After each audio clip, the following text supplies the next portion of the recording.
Hi, I'm Mark from Zoot Scooters. You bought a City online. I'd like to take you through a few do's and don'ts and get you started riding. First of all, as you can see, Scooter's on its main stand. Got two stands, that's the main stand and that's the side stand. To get it off the main stand, we just rock the scooter forward and it comes off the main stand. To put it back on the main stand, the easiest way I find is to actually hold this handle like that, put my foot on the stand itself and hold on to the rear carrier and just gently push down. As you push down, you'll find that you naturally pull up. It's not a push backwards, it's not a push forwards, and that gets you onto the main stand. Once the bike's on the main stand, you can take the key and place it into the ignition, turn the ignition key to the on position, and you'll see the fuel gauge go up, so you know that the actual ignition is on. Hold a brake lever, either the rear or the front, and press the start button. You may have to use a little bit of throttle if you've just started the bike. You may find that if it's not quite warmed up and you've tried to start it again, that it may idle a little bit rough. It'll sort itself out in a few seconds, like you can hear it idling just nicely now. You rev the bike while it's on the main stand. A bit of smoke will come out, that's quite normal. It's a two-stroke, and that's the smoke. That smoke is the oil mixing with the fuel, lubricating the engine as it goes through. So that's all good, so nothing to worry about there.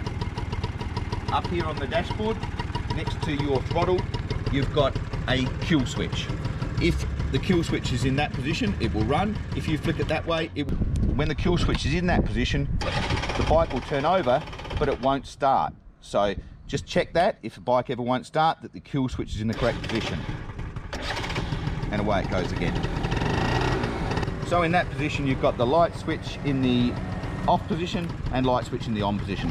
If it was my bike, I'd just leave them in the on position. It will automatically turn off when you turn the bike off. So if I turn the bike off, the lights go out, so there's no need to leave or switch the switch backwards and forwards.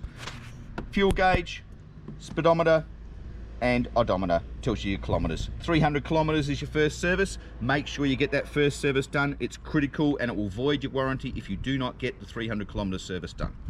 On this side of the dashboard, we've got a high beam, low beam switch, and it includes on the City a pass, so you can just flick it down and you just get a flash of the headlights. You've also got your indicators, left and right. When you cancel the indicators, you just push the little red button in. There's no need to flick them backwards and forwards trying to get them back in the middle. You just press the cancelling cam in the middle. And down here, ignition back on again. There's the horn. Brake lever for the rear is on this side. Brake lever for the front is on this side. Use them both together. If you're going very slowly, just use your rear so you don't skid the front wheel. But just generally, use them together, you'll get the feel of it. On the City, it's a cable rear brake and a hydraulic front brake. So the front brake's the one that gives you all your power. So when you're riding, you'll find the front brake's the one that really pulls you up. On the rear brake here, we've also got what's called a park lever. So you can actually pull the brake in and push this little pin down and it locks on the rear brake. To take it off, you just push it back again. So push down, let go, locked on rear brake, pull it back, let go. We've got a kickstart in case of an emergency. You should never need to use this, but if you ever do, you just put the bike on the main stand and basically just give it a kick and away it goes. Other things is the side stand. So when you're getting off, convenience is you just quickly flick down the side stand. When you do that, the bike will stop.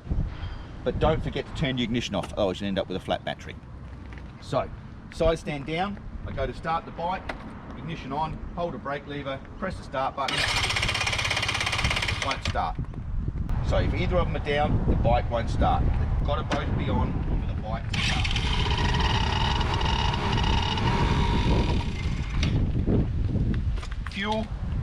Fuel cap's back here, key in the ignition, in the fuel cap, turn, and it comes off.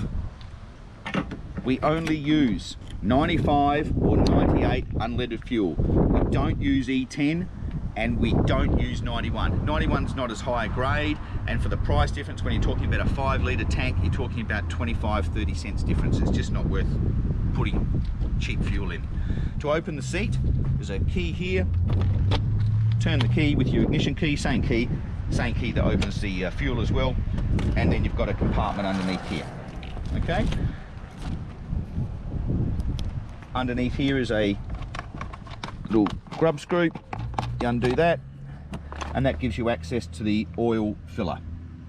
What we do is take that lid off, and we use a premium quality 2-stroke oil, preferably low smoke, designed for scooters. We don't use an oil for chainsaws or anything like that, just a scooter oil. In the dash is a little light. That light comes on, and when that LED comes on, it's time to fill up your oil. You'll have about 50 kilometers you can do. There's a sensor in there that tells us the oil is low, so you don't have to carry oil with you, but make sure once that light comes on, you get your oil checked fairly quickly. Okay, right away. Stand onto the bike, get tall enough, my feet touch the ground, some people don't. All you do is push the bike forward, hang onto a brake, you're off the main stand. Now to ride off, I hold on to a rear brake lever, and I gently increase the revs until the bike starts to pull. Once it starts to pull, I slowly let go of that lever, I revs up and away I go.